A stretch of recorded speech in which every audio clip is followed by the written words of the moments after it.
अयोध्या में प्राण प्रतिष्ठा के बाद आज दूसरे दिन भी श्रद्धालुओं की भीड़ रामलला के दर्शन करने पहुंच रही है। अयोध्या में भीषण सर्दी का असर राम भक्तों की आस्था को जरा भी नहीं डिगा पाया। मंगलवार को 5 लाख लोग राम मंदिर पहुंचे थे, जिसकी वजह से कुछ अव्यवस्था फैली थी। अब ट्रस्ट की ओर से दर्शन का वक्त बढ़ा दिया गया है। इस बीच तीर्थ क्षेत्र ने कहा है कि कोई भी वीवीआईपी 10 दिन पहले अयोध्या यात्रा की जानकारी दे।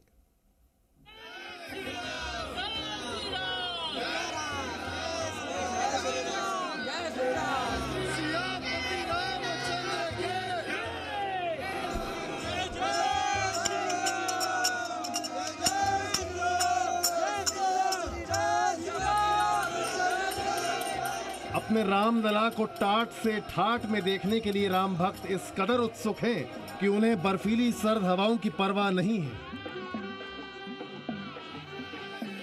दूसरे दिन भी राम मंदिर के द्वार पर सुबह 3 बजे से भक्तों की कतार लग गई थी। मौसम पर भक्तों की आस्था भारी पड़ी। दार्जिलिंग से अब कब से इस लाइन में खड़े हो? कब दिल्ली में रह के कल आए। अभी कब से लाइन में, कब से खड़े हो? हम लोग अब 4 बजे आ गए थे। 4 बजे सुबह से बिहार में आए हम। बिहार से आए? हाँ, 4 बजे खड़ा है। माता जी, इतनी ठंड है, मुश्किल भेंट करना ना है। मैं सोनीपत से हूँ और बड़ा अच्छा लग रहा है अपने सनातन धर्म की जय होते हुए देखे। जय श्री राम, जय श्री राम, जय श्री राम। अयोध्या के चौक चौराहों में श्रद्धालुओं की भीड़ देखकर ऐसा लग रहा है जैसे देश की हर सड़क अयोध्या से जुड़ गई हो।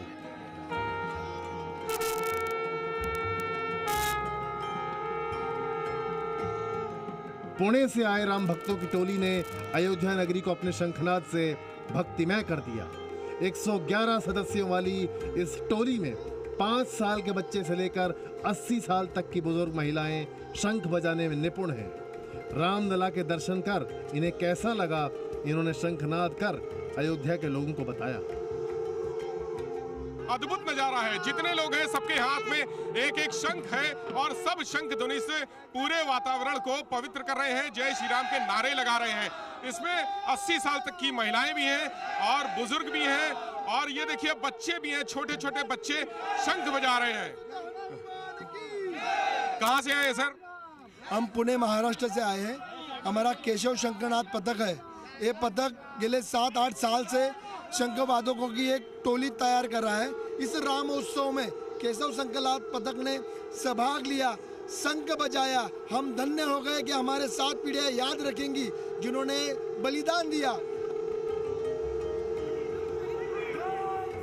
अयोध्या में मंगलवार को करीब 5 लाख लोगों ने रामलला के दर्शन किए थे। मंगलवार को कुछ घंटों के लिए अव्यवस्था की स्थिति थी, जिसके बाद खुद मुख्यमंत्री योगी आदित्यनाथ ने मंदिर में भीड़ नियंत्रण को लेकर पुलिस अधिकारियों के साथ समीक्षा बैठक की। अब राम भक्तों की सुविधा को देखते हुए दर्शन की समय सीमा बढ़ा दी गई है। अब श्रद्धालु सुबह 7 बजे से रात 11 बजे तक रामलला के दर्शन कर सकेंगे। रामलला के भोग के समय दिन में 2 बार 15-15 मिनट के लिए दर्शन नहीं होंगे। मंगलवार के मुकाबले बुधवार को श्रद्धालुओं को नियंत्रित करने की व्यवस्था काफी बेहतर रही। श्रद्धालु कतार में लगकर आसानी से रामलला के दर्शन कर रहे थे। आज जो भी प्रबंध रात भर में विभाग अंतर विभागीय समन्वय से ट्रस्ट के साथ संपर्क बना के हम लोगों ने किया था, उसके बड़े अच्छे और सुखद परिणाम आपको खुद देखने को मिल रहे हैं कि कोई भी वेटिंग में क्यों नहीं है, कोई वेटिंग एरिया में आदमी को विथहोल्ड नहीं किया जा रहा है। भोग के समय 15-15 मिनट के लिए 2 बार इसको रोका जाएगा और पूरा दर्शन अबाधित तरीके से चलता रहेगा। क्राउड के हिसाब से हम उस चीज़ों को और भी व्यवस्थित करेंगे। एसएसएफ, सीआरपीएफ तथा सादे में जो पुलिसकर्मी लगे हैं, पीएसी के लोग कर्मी लगे हैं, वो अनवरत लगे रहेंगे। राम मंदिर आने वाले भक्तों को दर्शन करने में कोई अव्यवस्था न हो, इसके लिए उत्तर प्रदेश सरकार ने वीवीआईपी लोगों से एक अपील की है।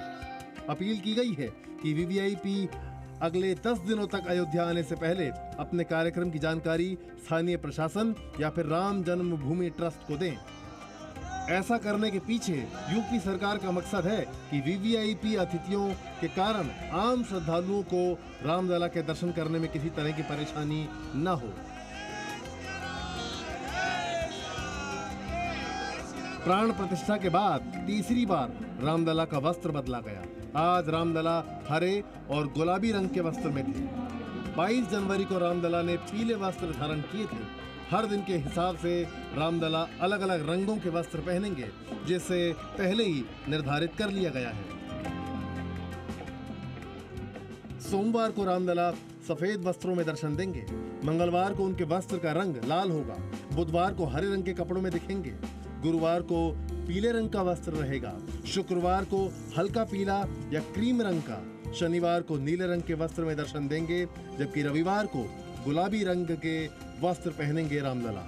विशेष उत्सव में रामलला पीले वस्त्र धारण करेंगे। रामलला के वस्त्रों को पुणे के heritage and hand weaving revival charitable trust ने बनाया है। अयोध्या में आस्था का सैलाब अगले कुछ महीनों तक ऐसे ही दिखने वाला है।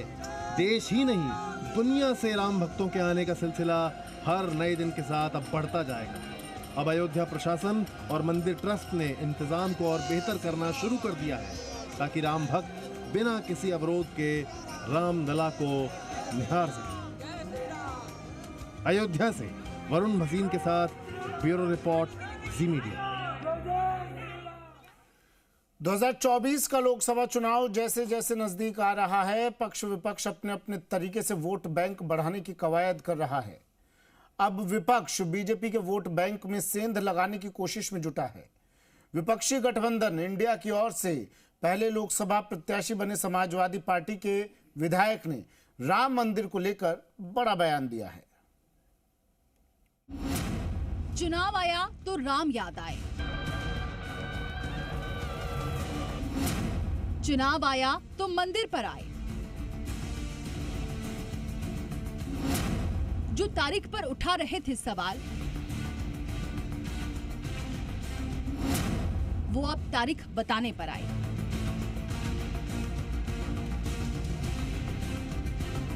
जिन्होंने रामलला की प्राण प्रतिष्ठा से दूरी बनाई, जिन्होंने राम मंदिर को अधूरा बताकर प्राण प्रतिष्ठा पर 100 सवाल खड़े किए, जो राम उत्सव को बीजेपी का राजनीतिक स्टंट बताने में लगे रहे, वो अब मंदिर निर्माण का राजनीतिक राग अलापने में लग गए हैं।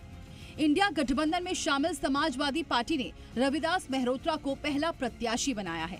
समाजवादी पार्टी के विधायक रविदास मेहरोत्रा दावा कर रहे हैं कि 2024 में इंडिया की सरकार बनेगी, फिर अधूरे राम मंदिर का निर्माण पूरा करवाया जाएगा। अब ये मंदिर जो अधूरा हुआ है, बना है, इंडिया इस मंदिर का भव्य पूरा निर्माण कराएगी। 2024 में जब सरकार बनेगी तो जो अधूरा मंदिर पड़ा है उस अधूरे मंदिर में निर्माण काम पूरा होगा। भारतीय जनता पार्टी अनर्गल झूठे आरोप लगाने का काम करती है।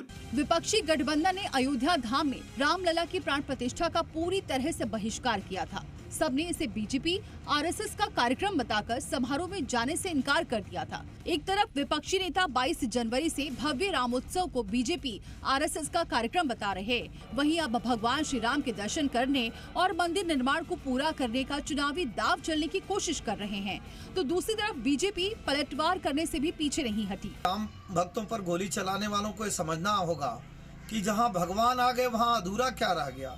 भगवान तो अपने आप में संपूर्ण है, चराचर के स्वामी है, और अगर बनाना है तो पहले अपने मन में तो मंदिर बना लें, पहले राम नाम लेना तो सीख जाएं, भगवान को गाली देना तो बंद करें, रामचरितमानस की जो प्रतियां जलाते हैं उसको जलाना तो बंद करें। 2024 के लोकसभा चुनाव में ज्यादा वक्त बचा नहीं है। ऐसे में अब राम मंदिर के मुद्दे को लेकर विपक्ष भी बीजेपी के वोट बैंक में सेंध लगाने की कोशिश कर रहा है। ब्यूरो रिपोर्ट, जी मीडिया।